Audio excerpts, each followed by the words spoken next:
أعوذ بالله من الشيطان الرجيم. بسم الله الرحمن الرحيم.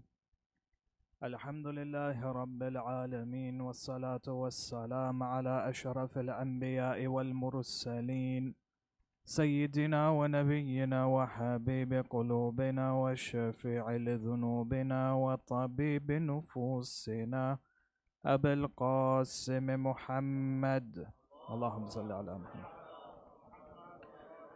والصلاة والسلام على أهل بيته الطيبين الطاهرين المعصومين المظلومين، ولعنة الله على أعدائهم أجمعين إلى قيام يوم الدين.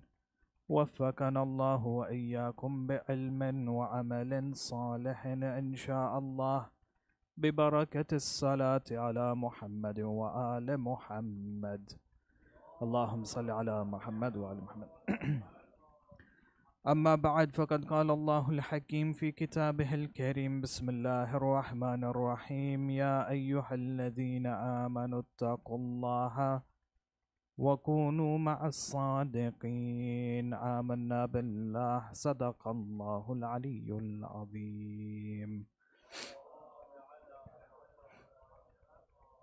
Respected elders, brothers and sisters, Assalamu alaikum wa rahmatullahi wa barakatuh. I'm honored and it's a pleasure to be here with you tonight on this prestige night, on the Wiladat of Amir al-Mu'mineen alayhi salam, and Allahumma salli ala Muhammad. And also bear in mind the Wiladat of Imam alayhi salam also denotes Father's Day. Yes, just as how the Wiladat of Bibi Fatima al-Zahra denotes Mother's Day, we too have a day as well. So inshallah, if the youngsters can show a token of appreciation to your fathers, it makes us happy. I'll tell you that for sure. With regards to the birth of the Imam alayhi salam, you see, when you refer to the books of history, we know this. This is something that even our children know. He was born where? Inside the holy Kaaba. And this is a miraculous nature in itself. The incident itself was very, very miraculous. Especially when you go into the historical sources and you see exactly what happened. It wasn't something that happened in the darkness of the night and no one knew about it. It happened in public. And it happened in such a way that the whole Mecca, the whole population of Mecca were flabbergasted when they actually saw what had happened. So he was born inside the holy Kaaba and he was martyred in the lands of Kufa. Is there an association between the two lands? One is in Mecca and the other one is in Najaf.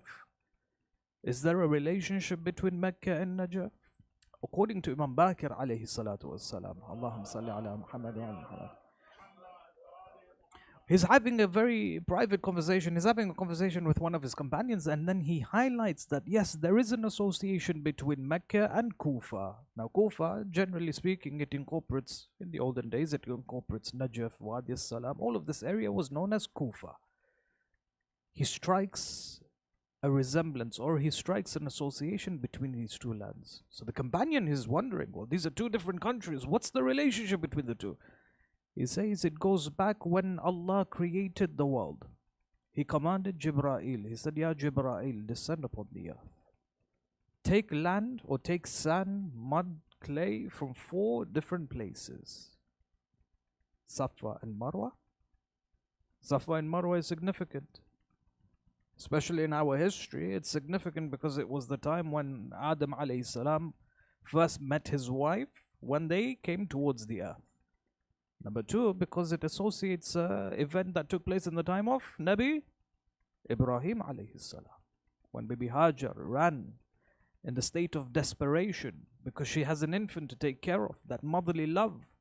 In the act of desperation, she runs from one mountain to the other in search of water 7 times until the water flowed beneath the feet of Nabi Ismail alayhi salam. Nabi Ibrahim, when you look at it from one perspective, is Ulul Azm, one of the greatest prophets that has ever lived in this world. Safa and Marwa, again, it belongs to an Ulul Azm, Rasulullah sallallahu alayhi wa alayhi.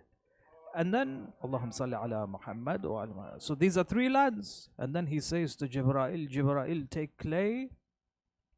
Sorry, these are 2 lands. The 3rd land, he says, take clay from Jabal al-Tur or Tur Sina. Tur Sina is significant, which With which prophet? It's significant with regards to Prophet Musa alayhi salam. The ayah of the Holy Quran explains this very clearly, that when Nabi Musa alayhi salam led his companions and his people away from Fir'aun, Fir'aun is now destroyed, his whole entire political empire has just been taken away from him. They move towards Jerusalem, you could say. Within it, Tur Sina. Allah invites him to the cave in Tur Sina for 30 days. After 30 days, he adds on 10 days. 40 days he's with Allah subhanahu wa ta'ala engaging in ibadat. And then he comes back to his people. He comes back with the Torah. Again, Tur Sina is associated with Ulul Azm as well. Of course, Nabi Isa alayhi salam is also associated with those lands, isn't it? He was from Jerusalem, Palestine, in these areas. And then he says to Jibra'il, Jibra'il, take the land from Jabal as-Salam. So the companion's asking, he says, what's Jabal as-Salam? He says, Jabal as-Salam is from the land of Kufa. Take sand from the land of Kufa, Ya Jibra'il, bring all of these together and build the Kaaba. And this was the first time when the Kaaba was built, using the lands from these 4 different places. Now it's interesting when you now bring all of this together and you examine the life of the Imam alayhi salam. Look how prestige he was on a spiritual level, that he was born in the best of places. He was born in Masjid al-Haram, the holiest of places that exist in this world. And yet he was struck and he was martyred in the holiest of lands as well. And that was in Masjid al-Kufa, and he was buried in holy lands as well, in Najaf. So you can imagine the spiritual stature of this person, Amir al-Mu'mineen alayhi salam. When he grew up, they say from a very young age, Rasulullah adopted him. Abu Talib had many sons, Aqil, Ja'far, and so on and so forth. It was financially stressful and difficult for Abu Talib to look after the Imam alayhi salam. So Rasulullah comes forward and he says, why don't I take that responsibility from you? Let me adopt him, let me raise him as my own. So from the age of 5, he enters the house of the Holy Prophet. And of course, you realize that from a very young age, he was associated with the Holy Prophet. From the very beginning, there was a very close association and a very close relationship between the two. There's a 30-year difference between the two, yeah? So it's like a father-son relationship. You know what's interesting? When you actually examine the relationship between the Imam and Rasulullah, you highlight something very interesting. There's a 30-year gap. So it's like a father-son relationship. But then eventually, as time goes on, it's no longer a father and son relationship. It's a relationship of brotherhood. So it's never the case where Rasulullah used to treat the Imam as his son. No, there was a point sometime in his life when that relationship changed and he treated him like his own brother. And that teaches us something as fathers in terms of upbringing as to how we should raise our children. Yes, when they are young, yes, we should have some authority over them. You should train them. But then when they age and they become mature, you shouldn't treat them as children anymore. Treat them like friends. Treat them like brothers. And that deepens the relationship between the father and the son. The famous hadith of Amir al-Mu'mineen, when he says the first 7 years, they are masters, aren't they? Children, they are your masters. You do whatever they tell you to do. The following 7 years, up to the age of 14, you train them. You make them, you give them chores, you give them responsibilities. And then from 14 to 21, you make them your friends. After the age of 21, because of that close bonded relationship that you have with your son, or with that you have with your father, it's no longer a father and son relationship. It's something beyond that. It's like brotherhood. So here, the Imam highlights, he says that when I grew up in the house of the Holy Prophet, I was always with him. In Nahj al-Balagha, he mentions this. In khutbah number 192, he begins to examine his relationship with the Holy Prophet. He says, I grew up in his house, and I followed him everywhere he went, just as how a baby camel would follow its mother. A baby camel is never separated from its mother. It turns right, child goes right. Turns left, the child goes left. He says, to the extent that I used to follow and step on his exact footprints. So again, he's highlighting the very close relationship that he had with the Holy Prophet. He says that whenever he would sit with his companions, I would be there with him. Whenever he would do something, whenever he would leave the house, I would be there with him as well. Again, that association linked very closely. It's as if, there was no separation between the two. There's a reason why the Imam is highlighting this to the people who are listening. That there was no one closer to Rasulullah except for the Imam alayhi salam. Beyond this, in the same khutbah, he goes on to explain. He says that on the night of Qadr, we all know what happened on the night of Qadr. He says on the night of Qadr, what would happen is every year in the month of Ramadan, a few days out of this month, a few nights out of this particular special month, he would go towards Ghar al-Hira. He would go to the cave and he would sit there and he would wait. He would engage in ibadah. Remember, the Quran hasn't been revealed yet. He would engage in ibadah. He says, I would be there with him as well. Until one night, he goes on to say, he says, until one night I smelt and I could smell the fragrance of Nabuwah. Jibreel descended and gave the scripture to Rasulullah. He gave the verses to the Holy Prophet of Islam. He then says in the same khutbah, 192 of Nahj al-Balagha, he then goes on to say, he says that I heard someone screaming and shouting. When someone in an act of desperation and anger, they shout and they scream as if they've lost all form of hope. He turns to Rasulullah, he says, لَقَدْ سَمِعْتُ رَنَّةَ الشَّيْطَانِ. He says, I could hear shaitan scream and shout. حِينَ نَزَلَ الْوَحْيُ عَلَيْهِ الصَّلَاةُ وَالسَّلَامُ. He says, in the moment when the wahi descended and what was given to Rasulullah, فَقُلْتُ. He said, I turned to the Holy Prophet. I didn't know who screamed. He says, I turned to the Holy Prophet. I said, Ya Rasulullah, مَا هَذِهِ الرَّنَّةِ. What is this screaming and shouting and moaning that I can hear? فَقَالَ هَذَا الشَّيْطَانِ. Ya Ali, this is the screaming and the moaning of shaitan. قَدْ أَيِّسَ مِنْ عِبَادَتِهِ. Now he has lost all forms of hope. إِنَّكَ تَسْمَعُ مَا أَسْمَعُ. He says, shaitan has lost all hope in misguiding mankind. Look at the power of the Holy Quran. Shaitan has lost all hope in misguiding mankind. He says, Ya Ali, you hear what I hear. وَتَرَى مَا أَرَى. And you see what I see. إِلَّا أَنَّكَ لَسْتَ بِنَبِيٍّ. Except that you are not a prophet. وَلَكِنَّكَ وَزِيرٌ وَإِنَّكَ لَعَلَى خَيْرٍ. Except that you are my wazir, you are my inheritor, you are my successor, and you will always be upon goodness. So this gives you a different perspective as to who this personality is. That he was there even when the revelation of the Quran took place. With regards to his knowledge, remember, when you're raised in a household of knowledge, you pick up that knowledge. You pick up the akhlaq that is there within the household.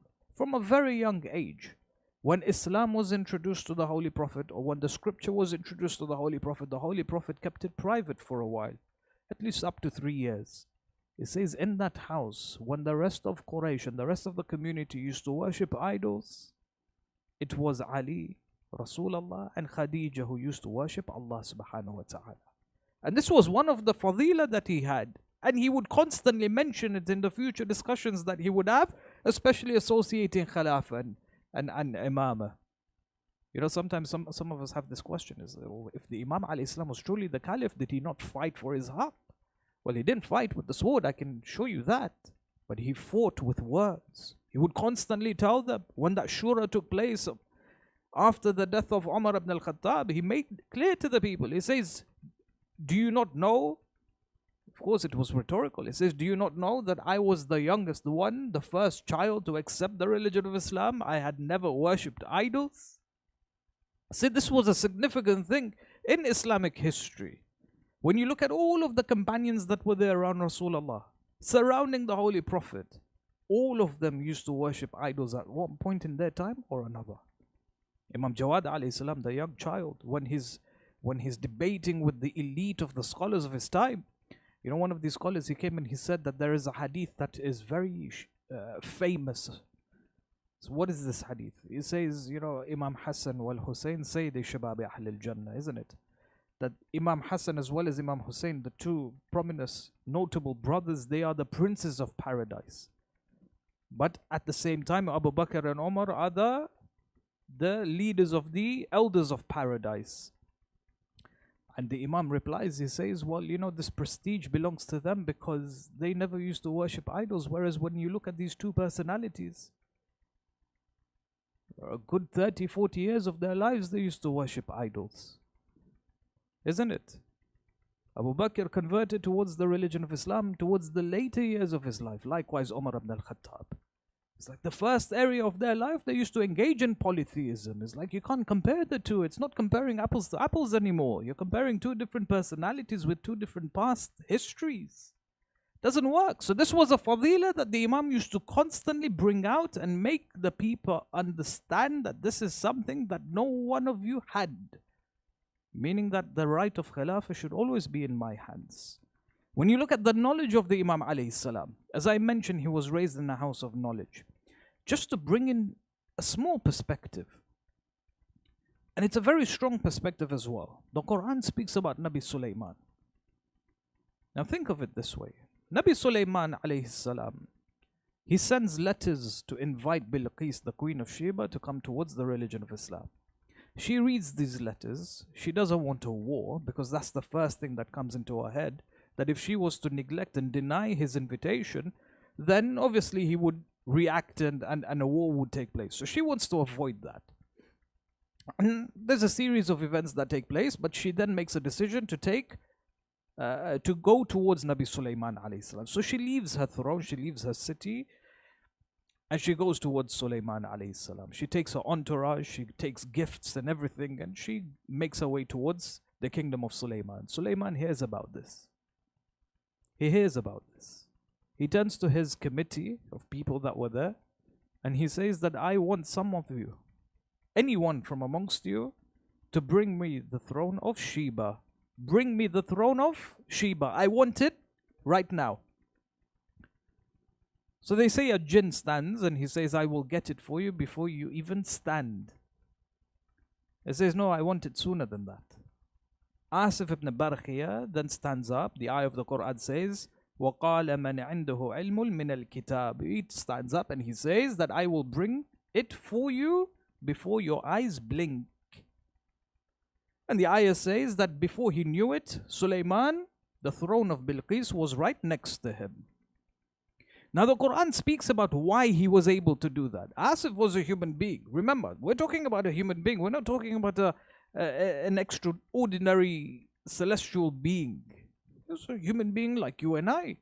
He was able to transport himself somewhere across another part of the world, bring the throne of... Here, look, this member. How many people it would take to pick up this member? Take 4 or 5 people at least from each end to lift it. Asif ibn Barkhiyah was able to take the whole throne of Sheba and transport it back towards the kingdom of Sulaiman alayhi salam. How was he able to do that?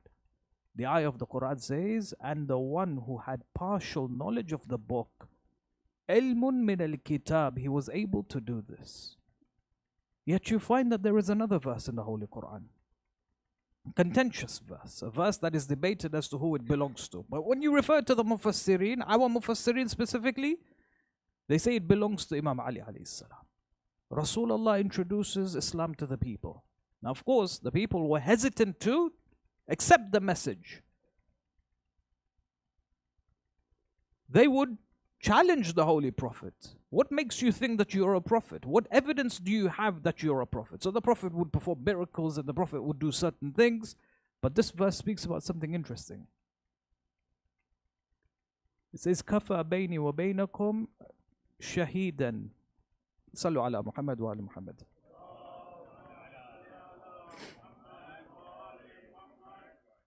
It says, move forward please. Ahsantum.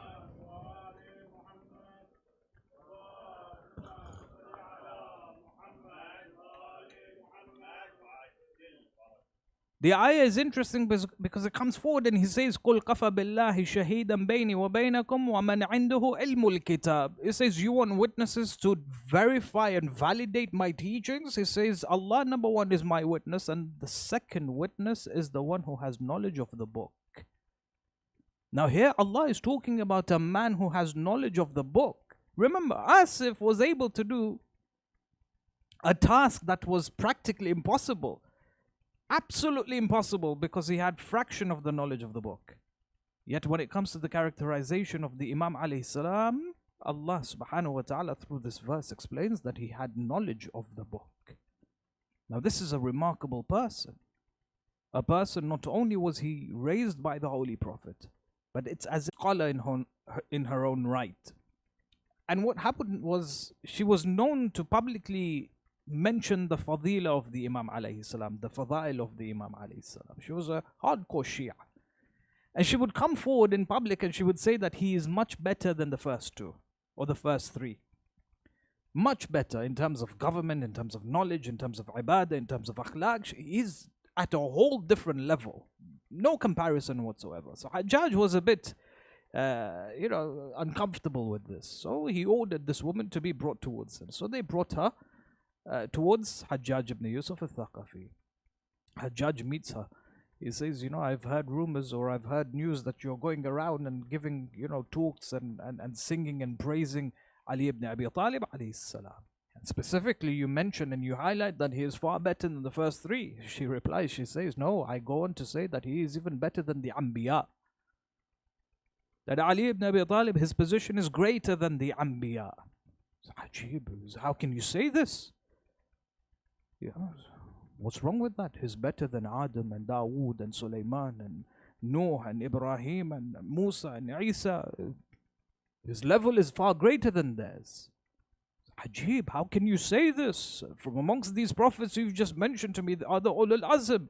How can Ali ibn Abi Talib be better than the Ulul Azm prophets?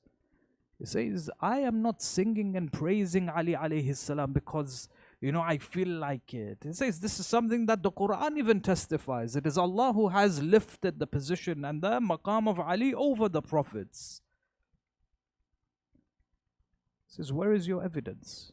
He says, when you turn to the Holy Quran, Allah, when He speaks about Adam alayhi salam, He says, وَعَصَى آدَمُ رَبَّهُ فَغَوَى. Adam did what he did in heaven. And of course, there were ramifications, there were effects of that, and then he was brought down to earth. He says, with respects to Ali alayhi salam, Allah says, Inna hadha kana lakum jaza'an wa kana sa'yukum mashkura. This is the reward for all of the struggles and endeavors that you've gone through. Some of the Mufassirin, they mention that this is in terms of, or in praise of Ali alayhi salam.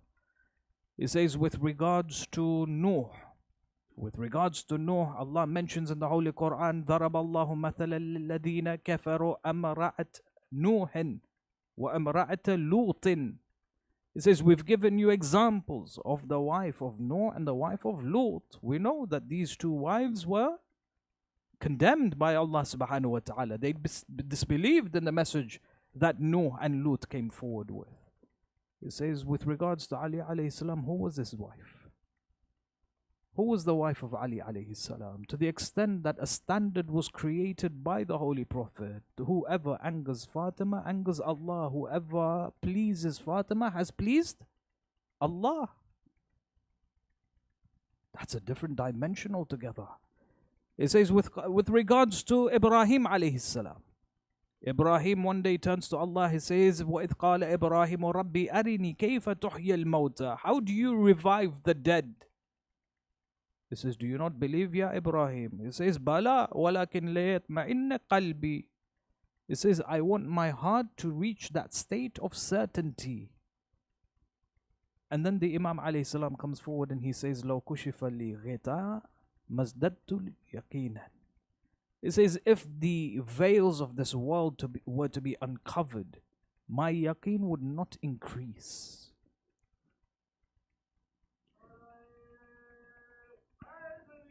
Ya Ali. It says with regards to Musa, Musa killed the man, the slave, yes? One of the workers that used to work for Fir'aun. Not a slave, one of the workers, one of the employees of Fir'aun. What happened? He escaped. Where did he go? Mada'in, yes? The eye of the Holy Quran. It says, خَرَجَ مِنْهَا خَائِفًا يَتَرَقَّبْ. He says he left the city of Egypt, he left the Egypt and the kingdom of Fir'aun, khaifan. He was scared, he was in the state of fear. It says, with regards to Ali alayhi salam, when those enemies entered his house, he told Ali to sleep on the bed. Ali alayhi salam was willing to give his life for the preservation of the religion of Islam. That's a different level altogether. You see, we have all different types of assets and wealth in our hands, yes? The greatest asset is the asset of life. We will do whatever it takes to defend and make sure that we live on in the state of fear, in the state of, in the state of certain death. The natural instinct of the human being overpowers the mind. What do? Fight or flight. Isn't it? We either fight to defend ourselves or we move away. We remove ourselves from that situation to preserve our own life. And this is, you have a person like Ali alayhi salam who was willing to sleep on the bed of the Holy Prophet. Until the ayah of the Holy Quran was revealed, وَمِنَ النَّاسِ مَن يَشْرِي نَفْسَهُ ابْتِغَاءَ مَرْضَاتِ اللَّهِ. A person who is willing to give everything for the pleasure of Allah subhanahu wa ta'ala. It says with regards to Isa alayhi salam. It says when Maryam was carrying Isa. Now when you know the story of Maryam alayhi salam, she was raised in the temple, the holiest of places in her city. There was a specific room that belonged to Nabi Zakaria. Now you have this in traditional Orthodox Christianity and Judaism. You have the temple, but then there is the room in the temple, and no one is allowed to enter that specific room. They say that a portion of that room, he built a portion of that room that was exclusive for Maryam. So none of the people in the city had authority to enter his room, but within that room there was a small area for Maryam alayhi salam. So she was absolutely secluded by everyone in the society. And Zakaria would only have access to that room. When she became pregnant, the ayah of the Holy Quran says, فَمَحَمَلَتْهُ فَانْتَبَضَتْ بِهِ مَكَانًا قَسِيًّا. When she became pregnant and she was nearing the time of labor, she came out of the temple. She went away to a place not too far from the city, but not too near either. Some of us in 4 to 6 miles, they say that she left in the outskirts of the city, 4 to 6 miles. She then gave birth to Nabi Isa alayhi salam. But when it comes to Ali alayhi salam, what happens? The greatest of place, the most sanctified of lands, it's as if the house splits open for him. The mother enters and she gives birth to the Holy Imam alayhi salam. Allahumma salli ala Muhammad wa ala Muhammad. Now you have to understand, you have to bring in perspectives. When you hear all of this, you realize that the maqam of the Imam is of a different level altogether. Now all of this was an introduction, by the way. I know everyone is tired listening to me, and sometimes even I get tired talking a lot. You have to realize that when you mention the fadail of the Imam, it's as if the Prophet, there's a very interesting hadith of the Holy Prophet. He says, those who praise the Imam, Allah wipes away their sins. What's the reason behind that? The reason is because whenever you understand that the Imam was the foremost in knowledge, the foremost in akhlaq, the foremost in ibadah, you realize that this is a person who is considered to be a role model. That whatever knowledge that you and I get or acquire, first and foremost, we should acquire it from a source that is reliable.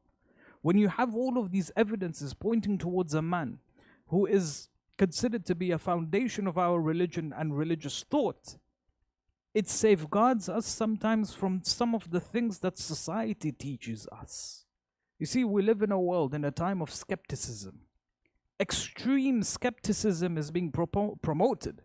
And it's promoted either subconsciously, drip effect over a period of years, or sometimes ridiculously, it's just thrown in our faces. But what happens is that slowly our minds are now being rewired to believe in things that are not reality. So for example, in this day and age, there are a lot of movements and agendas that are being promoted to us through the movies that we watch. University, for example, is a hot ground for many of these ideologies to be presented. And sometimes it makes us think what is real and what isn't. Now these ideologies are being presented to us as if they are truths. Now what happens is, The young mind, the mind develops even up to the age of 20. When there is a youth of the age of 20, the mind is still developing according to science and biology and all of these different ulum, sciences, and so on and so forth. You take it on as a truth. And subconsciously, because you've taken it as a truth, you turn towards religion and you start questioning religion.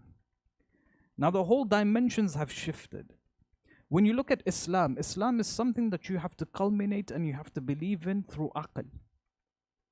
When you understand Tawheed through aql, Nabuwah through aql, when you understand Imamah through aql, when you understand the Day of Judgment through aql, it solidifies you as a person. You can then turn to the Quran and say every single harakah, every single word that is mentioned within the Quran is revelation. And likewise the ahadith of the Ahlul Bayt alayhim as-salam. When you're fortified from that perspective, whatever society throws at you, you could be skeptical towards it. But now the dimensions have changed, as I said. What happens is whatever society throws at us, we've taken it as truths. But we've become skeptical when it comes to religion. One of the ideologies that is presented is the idea of materialism. Everything that we see around us, as it is material, it exists. Anything beyond material, anything beyond the physical, we can be skeptical about it. You look at the movement of atheism today. This is what atheism comes down to, isn't it? If it exists, if you can see it, if it falls within the paradigms of the five senses, meaning if you can see it, you hear it, you smell it, you can feel it, it exists. Otherwise, it does not exist. And you could be skeptical in challenging whether it exists or not. So for example, the Quran makes it a very clear statement that the human being is not just a physical being. The human being is physical as well as spiritual. There's a paradox that goes around. Academics have now figured this out. Well, they're trying to figure it out, but they've labeled it as the happiness paradox. So what's the happiness paradox? It says people have what they want. Sometimes we think that this thing will bring me happiness, so I acquire it. It says people have what they want. Not what they need. They have what they want, and yet they are still unhappy. They have good jobs, they have wives or husbands, they have children, they have good houses, they're comfortable, yet there is something deep down which is missing. There is a void in their lives, and they don't know what to do. This is known as the happiness paradox.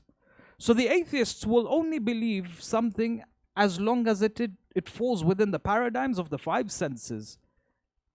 Our scholars came forward and said, when you believe in this particular idea or standard, it makes life very narrow for you. It makes you process the events that happen in your life from a very narrow perspective. Some scholars, very interestingly, they came forward and they said that not only does the person have to, according to the standard, not only does the person have to deny the existence of God, because you can't see God, you can't hear God, you can't smell God. Not only do you have to deny God, but you have to deny some things which are much more than God. Other things, for example, the mind of the human being. You observe the mind of the human being. Scientists today, they can only monitor the electric signals that go on in the mind. They can't empirically process or see or even observe the thoughts that you and I have. The thought is not something physical. It's beyond physical. The emotions that we have. When we taste food, for example, the memories that it brings back, that's not physical. That's beyond physical. How do you process that? You would have to deny all of these different truths that exist in all of our lives. So how does that work? According to the standard that you've created, not only have you refused to believe in God, but you have to believe in all of these different realities. When you refer to Nahjul Balagha, the first sermon of Nahjul Balagha, this is a very powerful sermon. Very, very powerful sermon. And the reason why Sayyid al-Radhi has made this the first sermon of the whole the compendium of Nahjul Balagha. In it, the Imam begins to speak about Tawheed. You know, there are certain scholars in history, Sunni scholars, they said that we cannot believe that these words are from the Imam. I asked him why. He said, because the Muslims that existed in the time of the Holy Prophet, they were not as intellectual as these words are. Because they were the first generation of Muslims. Throughout the centuries, people began to use philosophy. You know, the intellect grows, it evolves over time, especially over centuries. It says the words of the Imam, it's impossible that he had this type of knowledge with regards to Tawheed at that time. Anyways, in this particular sermon, he begins to outline the creation of the universe. And he begins to speak about the winds. He begins to speak about the water. He begins to speak about the reality of the mountains. You see, sometimes we just have to look back and see what Allah has created. If you and I want to know if Allah exists or not, look at nature, look at the creation that He has created within this world. Automatically, we would be able to understand that yes, there is a purpose and there is a vision that has created all of this. There is a mastermind that has created all of this. You look at the world, for example, and this argument is known as the fine-tuning argument, isn't it? When you look at the world, you look at the human being. Do you know how many cells exist within the human being? I'm talking about an average human being. Forget the body of a child or a body of a tall person. An average human being, there are at least 30 trillion cells. And all of these cells, they work simultaneously so that you and I can function. When we go to sleep, we don't think about how our body functions. It functions like a mechanical system. Our organs operate. We don't even think about breathing. Our body does it for us. Unconditionally, we breathe. We go to sleep. We heal, and so on and so forth. It says when you look at two twins, for example, their bodies are identical. They look identical, but their DNA is vastly different. Not only that, their fingerprints are different. So the identity of their identification is different. On top of that, we have over 8 billion, or we have just about 8 billion people in the world. Forget the people who have come, forget the people who will come. 8 billion as it stands, close to 8 billion. These are numbers that we can't even process in our minds. When you look towards the oceans, for example, and you see how deep it goes. You know, today 95% of the ocean floor is yet to be discovered. We don't even know what exists in the oceans. We don't have the technology because of the pressure that exists in the depths of the ocean floors and the ocean beds. We don't have the technology to send things down there to see what's there. And if we do, it's very expensive, so it's not done very often. We're sending probes to Mars to try and see if life can be sustained in Mars, but yet we don't even know what's there in our own oceans. Interesting. Forget the millions of creatures that exist within the oceans. Some of them we still haven't seen. When you look towards the stars and the celestial body that exists, this is where it's interesting. You find that we have our solar system. Within our galaxy, there are billions of solar systems. Automatically, all of a sudden, we've now just become a speck of dust in the entire grand scheme of things. Not only that, scientists today have just discovered that there are 120 billion galaxies. And that's just what's been observed. And it comes with there's a note that's also been made. It says, we've only observed 120 billion galaxies. We predict there to be 10 times more. So what we've been able to observe using our technology is 10% of what exists within the universe. We are a speck of dust in the grand scheme of things. Beyond that, there is this idea that when you see how this universe operates, we have all of these different laws. We have, for example, the law of gravity. We have the law of the Sallallahu ala Muhammad wa ala Muhammad. We have the laws of the electromagnetic force. We have, for example, the strong nuclear force. We have the weak nuclear force. All of these different forces, they work with one another simultaneously to create life, to allow everything to exist and to work and function in the way it does. But then as a theist, as a person who believes in God, the fundamental questions come to our head it comes to our minds, where did these laws of physics come from? Why do we observe them to have these characteristics and not other characteristics? Why do they have these particular properties? All of these are key questions to understand where did these things come from for life or for the universe to behave the way it does, so that life has been created in this world. These are very easy questions sometimes in the conversations, yet we still neglect to ask them. These laws, when you look at it, gravity, electromagnetic forces, strong nuclear force, weak nuclear force, they are non-rational. They don't have a mind in itself. They are cold. They are, for example, random. They are blind. How is it possible for these forces which are blind and non-intellectual and random to create life in this world, to give life to a conscious human being who has the power to think, who has the aql, who has the intellect to decipher between right and wrong? It's as equivalent as saying things have come from nothing. Does that even make sense? As an intellectual human being, if I said we all came from nothing, does that even make sense? You can take 0, add it with 0, multiply it with 0, and you would still get 0. It doesn't make sense when you have something that comes from nothing. And then when you look at the position of our planet and the way it's been positioned in our solar system, the Earth, if it was an inch closer to the sun, it would burn. If it was an inch away from the sun, it would freeze. Everything has been meticulously designed, and it has been placed in a way that gives and it nurtures life. When you ask these questions, you'll have a number of different answers. Some will say yes, but it's through chance. Through a series of haphazard, a series of, for example, a series of events, accidental events, life was created on Earth. Well, if you use chance as an example, or as an excuse, a reasonable excuse, then nothing makes sense.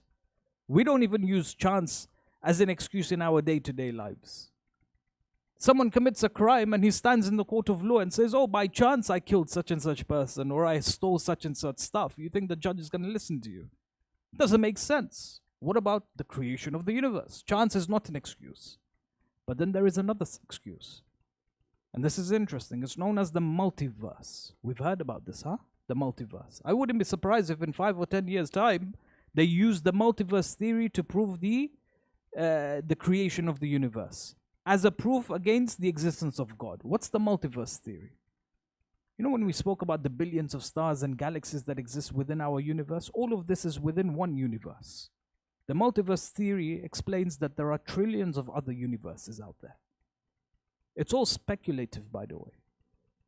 No one has ever been able to prove evidence or prove through evidence that another second universe exists. But this theory is superfluous. It presumes, or it comes under the assumption, that there are trillions of other universes. And all of these universes, they work with one another to give life to us. The effect of which has given life to our Earth. You know, this multiverse theory, slowly it's there within our movies, yes? Some of the movies that we watch. Spider-Man is an example. Doctor Strange is another example. You ask, why is there a promotion of this theory? Trust me, in 5 years' time, people will be saying that through the multiverse, life has existed in the Earth. As a proof or as a way to show that God does not exist. It's coming. Slowly the multiverse theory is there within the media, and it's being presented to all of us. It's a subconscious pattern. Engrave the seed and allow it to grow and nurture over a period of time. But then when you look at, for example, what scientists are saying, one of them very interestingly, he says that it's superfluous to believe that there are multiple trillions of other universes out there. We've not been barely able to prove that there is another universe out there, let alone a trillion of them.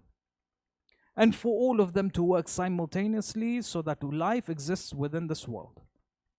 He says it's easier to believe that there is one creator who created the world than to believe trillions of other universes exist to give life to us in Earth. The Imam alayhi salam, coming back to the khutbah of 191 in Nahj al-Balagha, he says, look at the stars. Look how Allah has decorated the stars. And look how He has given light to the meteors. And look how He has hung the shining sun. And how He has created the moon. And how He has created the revolving sky, the moving ceiling, and the rotating firmament. Khutbah, the first khutbah of Nahjul Balagha, how the Imam begins to speak about Allah. You see, sometimes we have to come back to the basics. This is the Imam, the best of knowledge. How does he prove Tawheed? And one of the best ways that he uses to prove Tawheed, he says, just look at the things around you. And naturally you will see that this is the product of Allah's power. We pray to Allah subhanahu wa ta'ala to give us the tawfiq to understand the words of the Imam alayhi salam, to adopt some of his characteristics within our lives, inshaAllah, and to become good